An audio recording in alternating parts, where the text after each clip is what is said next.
Honorable Speaker of Jigawa State House of Assembly, the book reviewer, our chief lunchers, distinguished ladies and gentlemen. The theme of this lecture, which I have been asked to deliver, President Muhammadu Buhari's contribution to national development, is both a reflection on leadership and an exploration of the institutions, policies, and principles that defined his presidency. While we are gathered to present Garba Shehu's According to the President, this lecture does not adopt that book's title, but rather complements it by situating the administration's advancement agenda within the broader architecture of governance and reform.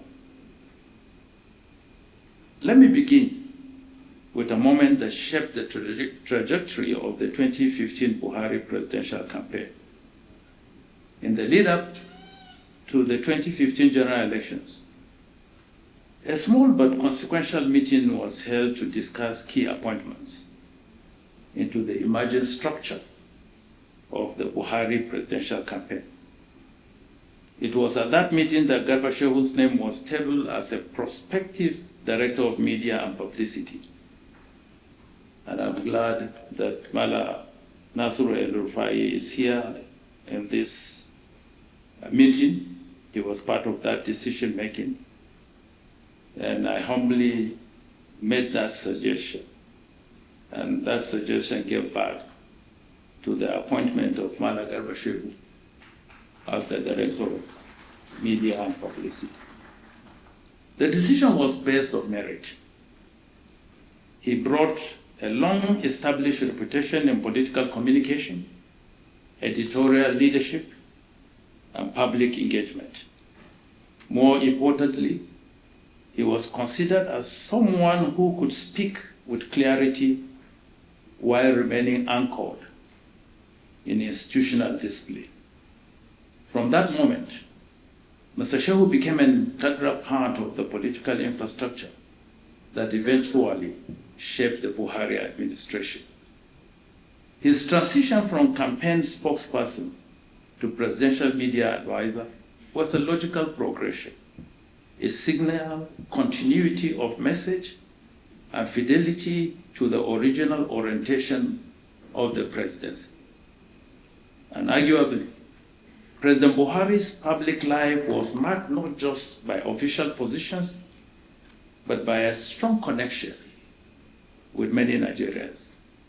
His reputation for integrity, as attested to by General Gawan, who was his boss, discipline, and national commitment earned him lasting support, especially in the northern parts of the country and later the south, and gave him that nickname of Say My Gaskiya. This support was built on earned social trust rather than political expediency, and it gave his administration the room to pursue difficult reforms in areas like security and the economy with a degree of public backing that was unusual in Nigerian political history. This lecture has been structured into three major parts: the introduction, with which I'm dealing with now, a reflection of evolutionary and exemplary leadership, and President Buhari's legacy 2015 to 2023, and the concluding part of the lecture. Let me start with the first segment. This lecture on President Buhari's contribution to national development reflects a lifetime of committed public service. His career has been shaped by national duty, from his early military service to his tenure as military governor of the northeastern states and thereafter Borno State. A lot of the Gen Zs don't even know that Buhari served as governor of Borno State, but he served for a very short while, where he carried out foundational reforms during the post-Civil War recovery, and later as Federal Commissioner for Petroleum and Natural Resources between 1976 and 1978.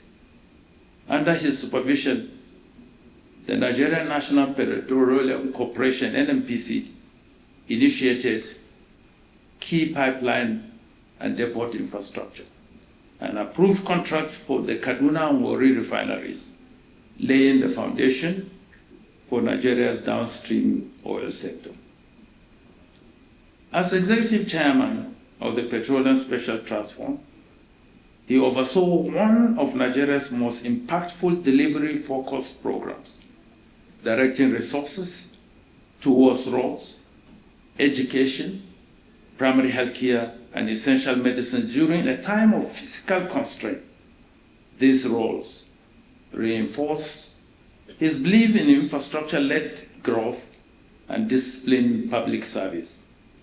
His service as Nigeria's head of state and decades after as democratically elected president provided continuity to his earlier reformist instincts.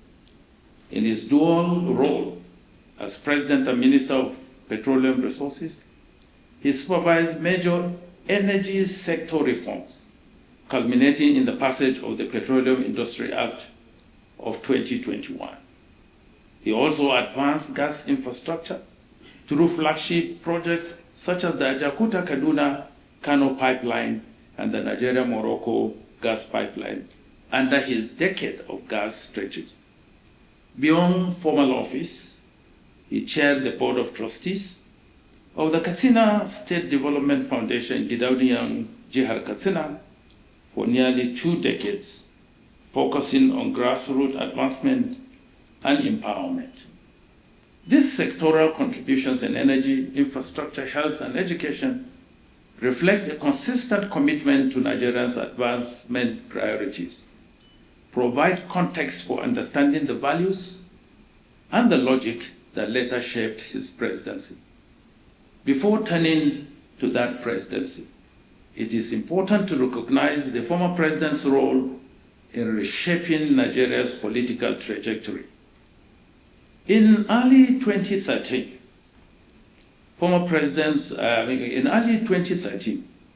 as the leader of the Congress for Progressive Change, CPC, leaders such as the President Bola Ahmed Tinubu and Senator Ali Modu Sharif, who was the chairman of the Board of Trustees of the AMPP, lent credence and credibility and direction to the merger, helping to unify disparate parties' factions under the banner of the All Progressive Congress. That coalition building paved the way for the first democratic defeat of an incumbent ruling party in Nigeria's history. President Buhari's integrity, national stature, and disciplined messaging were central to that breakthrough. Not only that, for us in the ACN, I do not intend to stir any controversy, but I will make bold to state this, that the merger in 2013 was midwife to present a Buhari or create a Buhari presidency. Because we looked at the statistics of the votes that were coming to the table. In the 2003 election against Obasanjo, Buhari raked in 2.7 million votes. In the 2007 election with Shehu Yarabuda, 2012, no, the 12.7 million votes. In 2007, after the PDP unleashed its machinery, it came to 6.6 million votes against Yar'Adua. In 2011, it went back to 12.2 million votes. And when we were conceptualizing the merger, we said, what would give us a head start? And obviously, it was in the back of our consciousness that a merger with the CPC, though the CPC at that time had only one state, the ACN had 6 states, the AMPP had 3 states, But when you sum out the total votes that gave us the presidency in 2015, the aggregate of the total votes were 15.4 million votes.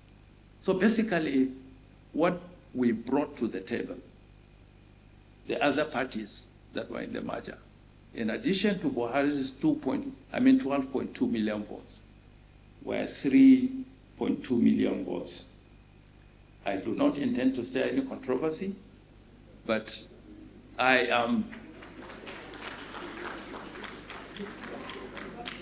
am saying that that was the most realistic and pragmatic thing that we needed to do. I was the deputy national chairman of the ACN then. So I anchored the transition. My colleagues in the ACN are here. FIME is here. What we did and the decisions that we took was to provide or to produce a Buhari presidency. Buhari formally requested, I've done that. His endorsement assisted in that.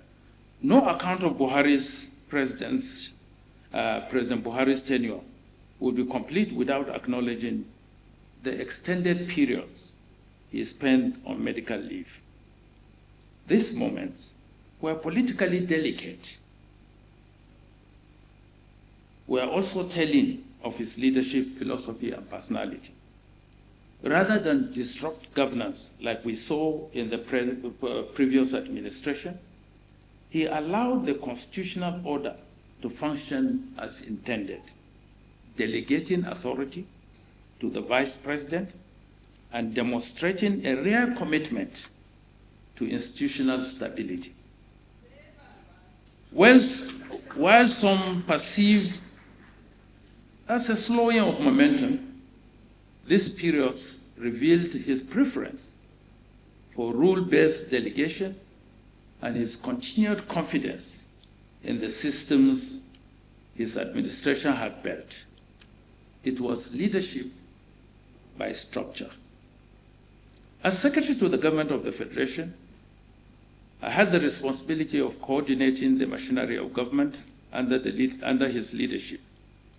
The role offered direct exposure to the administration's internal logic, interministerial coordination and institutional reforms. Today's lecture, therefore, is not a catalogue of achievements. It is a reflection on how the Buhari administration approached governance, its reform logic, institutional priorities, and long-term intent. No single lecture can exhaustively unpack the complexity of those years. Rather, this presentation offers a considered overview of key interventions and the thinking behind them. The period in view was one of recalibration, characterized by policy consistency and a deliberate effort to rebuild state capacity, outcomes that merit rigorous policy and historic scrutiny. The aim here is to situate the administration within the larger arc of Nigeria's developmental journey, focusing on what was done, how it was done, and why it matters. President Buhari's legacies, May 2015 to May 2023. When President Buhari assumed office in May 2015, Nigeria was facing acute macroeconomic and security challenges. Crude oil prices had collapsed, revenues had declined sharply, and public institutions struggled with credibility. Boko Haram insurgency had escalated in the northeast, testing federal unity. The administration responded by prioritizing fiscal discipline, capital spending, and institutional reforms to restore stability and rebuild trust. The Strategic Implementation Plan, SIP, served as a short-term stabilization tool followed by the Economic Recovery and Growth Plan, 2017 to 2020, which laid out a strategy for infrastructure, industrialization, and public sector reform. The ERGP boosted investor confidence with clear policy targets. In 2021, the administration launched the National Poverty Reduction with Growth Strategy, aiming to lift 100 million Nigerians out of poverty within 10 years. Chaired by the Vice President and supported by governors and ministers and the private sector, the NPRGS adopted a multi-pronged strategy, including microeconomic stability, industrialization, redistributive programs, and public service reform. Ladies and gentlemen, the administration's second term in 2019 marked a shift to evidence-led governance. It established the Policy Programs and Projects Audit Committee to review first-term outcomes and set new priorities, culminating in the 9 priority areas launched in August 2019. This covered microeconomy, stability, food security, energy, infrastructure, industrialization, human capital, social inclusion, governance, and security. These priorities informed the medium-term National Development Plan 2021 to 2025 and Nigeria Agenda 2050, which introduced long-range planning anchored in demographics, sectoral linkages, and performance benchmarks. Both frameworks emerged from wide consultation across government and partners. There are numerous projects that were undertaken by the Buhari administration. I won't want to bore you with them, but suffices to mention strategic prioritization of transformative legacy projects, such as the Second Niger Bridge, the Lagos-Ibadan Expressway, the Abuja-Kaduna-Kano Highway, and the Warri-Itakpe Rail Line, each improving mobility, logistics, and regional connectivity.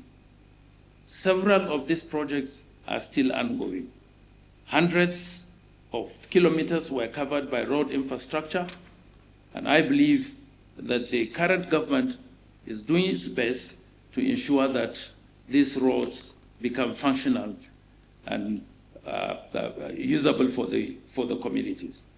Ladies and gentlemen, one other area in which Buhari's leadership came to the forefront was in the management of the COVID-19 pandemic, which posed one of Nigeria's most complex governance challenges. Under President Buhari, the response was guided by science, fiscal intervention, and coordination. And that earned him the nomenclature of the ECOWAS champion on COVID-19. He worked with regional leaders on border protocols, preparedness, and equitable vaccine access. His steady diplomacy positioned Nigeria as a regional anchor during a time of great uncertainty. The Presidential Task Force, which I chaired, provided high-level oversight, eliminating bureaucratic delays, ensuring federal and subnational alignment, testing infrastructure expanded swiftly with over 200 labs activated. The NCDC led on surveillance and diagnostics, supported by real-time data and public health communication that maintained citizen trust. I can say with every degree of certainty that in the course of the over 1 year that I chaired the national response on COVID-19, we had unfettered access to President Buhari. We had political support that we needed. I remember one of the days when I went and briefed him, and I told him that I was shutting down the country. He gazed at me strangely, as if, where did you get that power from? I said, it's delegated authority, sir. When you appointed me as chairman of the COVID-19 response team, which had a level approach. You gave us the power. We've discussed everything. The Minister of Aviation has spoken to the aviation authorities for the necessary NOTAPS rules to go out. The Minister of Health has done his bit. And for that reason, we have taken a decision to shut down the country. He said, have you thought about security? I said, yes, I've met with the security officials. I've met with the Chief of Army Staff, with the retinue of different officers, and we factored that. Because the shutting down was not only across our borders. We were also shutting down within the country. And he was concerned about the daily earnings of our people. So he wanted clarity of what we intended to do. And we gave him that clarity. And for that reason, he decided that we should go ahead. And we did it.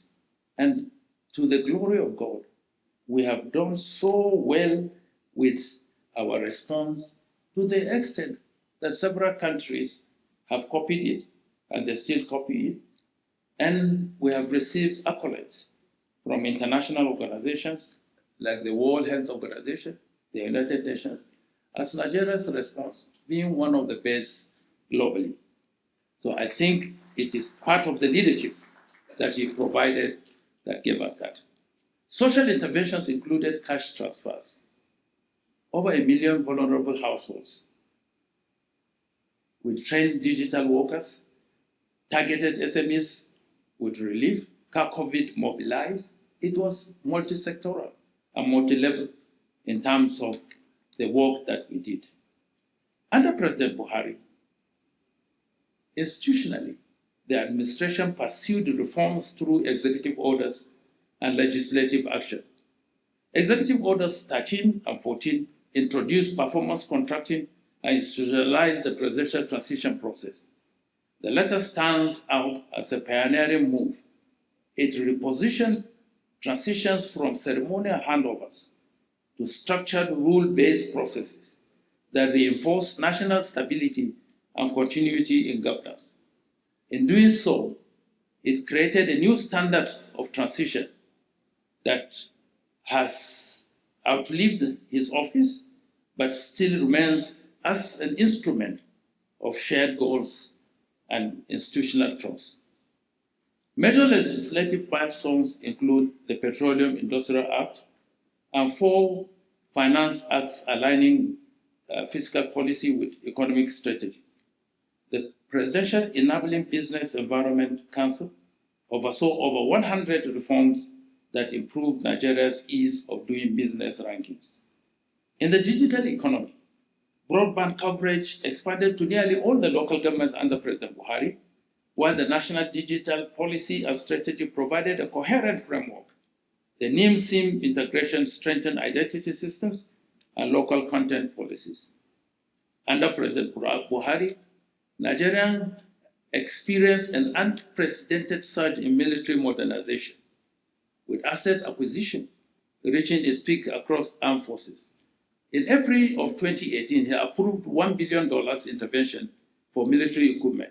And by 2022, the defense budget had grown to $1.2 trillion, with significant capital directed toward modern platforms and logistics. This represented the most intense military pillar since the return to democracy, reflecting an urgent response to security challenges and a disciplined strategy for operational renewal. Education did not suffer. Let me come to an area where I believe history will judge President Buhari well. Nigeria's foreign policy under President Buhari combined pragmatic diplomacy with a clear ambition to reassert the country's leadership across Africa and on the global stage.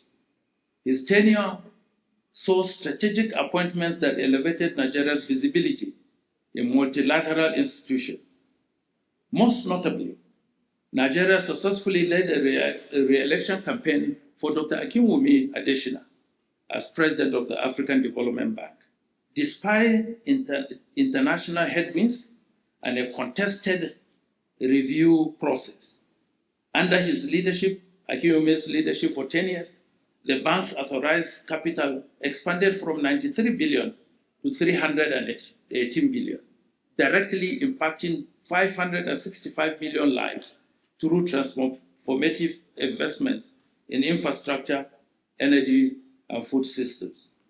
In 2015, Professor Bernard Orama assumed office as president of the Afro-Exim Bank under President Buhari's leadership, growing the bank's portfolio from under 5 billion to over 37 billion by 2024, and strengthening Africa's trade finance architecture. Amina J. Mohammed, who served as Minister of Environment under President Buhari, was appointed United Nations Deputy Secretary General in 2017 and reappointed in 2022, advancing Nigeria's global standing in development and climate diplomacy. The assertive posture continued with the election of Ambassador Tijani Muhammad Madi as President of the 74th United Nations General Assembly in 2019, the first Nigerian to hold that role since Joseph Garba in a period of over 30 years. We never went back there until Nigeria gave the maximum support that Bade required to be able to assume that office. In 2021, Dr. Ngozi Okonjo-Iweala became the first African and the first woman to lead the World Trade Organization.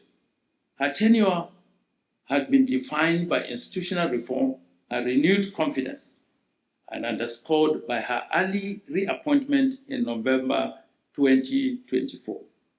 The world was not to wait. They were eager to get her reappointed. They appointed her way ahead of time. Her tenure is supposed to elapse in September of this year. Beyond these high-level appointments, Nigeria deepened multilateral agreements with ECOWAS, the AU, and the UN, while forging bilateral partnerships to strengthen infrastructure financing, technology transfer, and regional trade.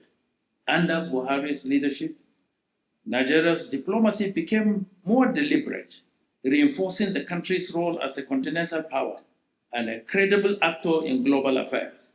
In the same vein, he went ahead before leaving office to sign and ratify the African Free Continental Free Trade Zone Agreement.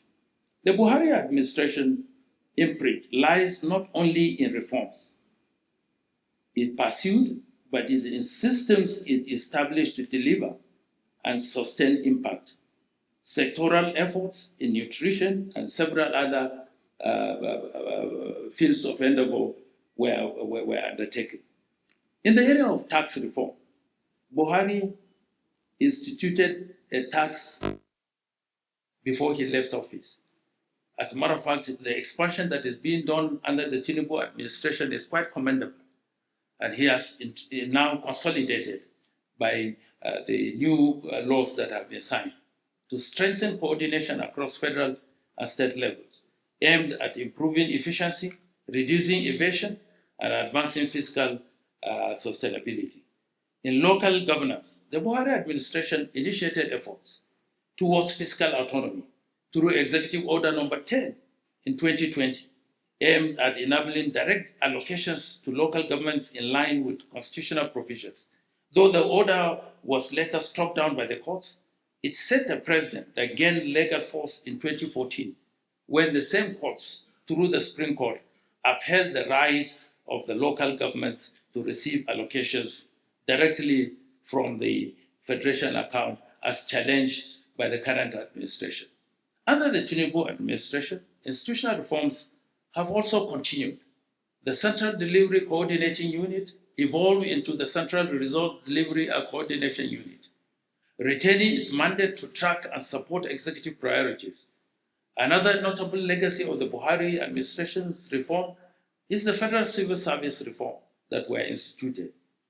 It is indeed heartwarming to note that Nigeria has recently gazetted the operation procedure for trade under the AFTA Act.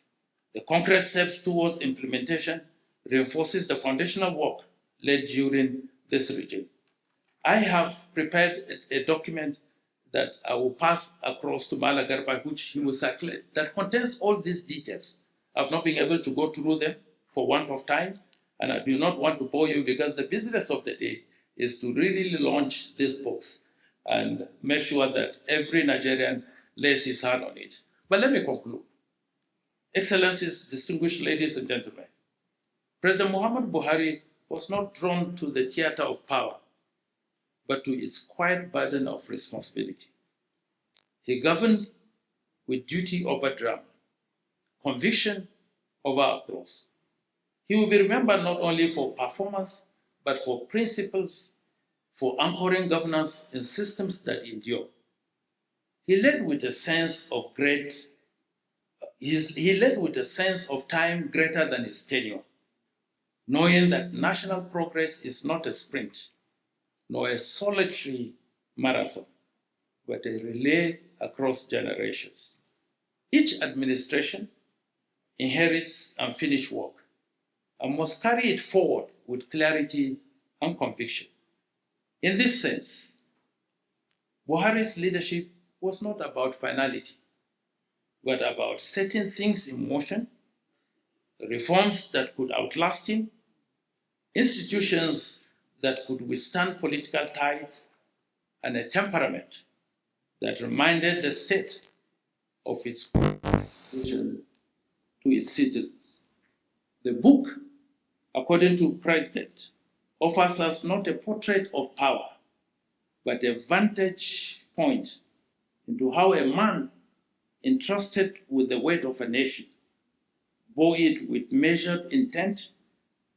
It is a record of words, yes, but beneath those words lie choices, silences, struggles, and an enduring faith in Nigeria's promise. And so, as we reflect today, let it not only be merely to remember, but to recommit, to see governance not as the triumph of the wind, but as the careful tending of a shared future. Buhari did his bit.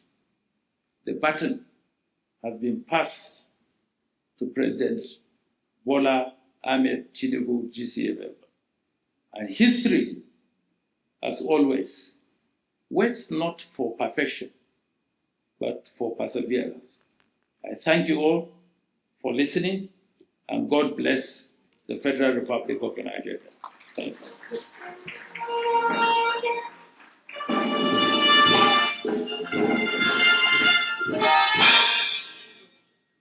Thank you very much. The former Secretary to the Government of the Federation, Boss Mustapha, and his presentation is really the presentation of a boss. Let's put our hands together one more time for him, ladies and gentlemen. Thank you very much. Thank you.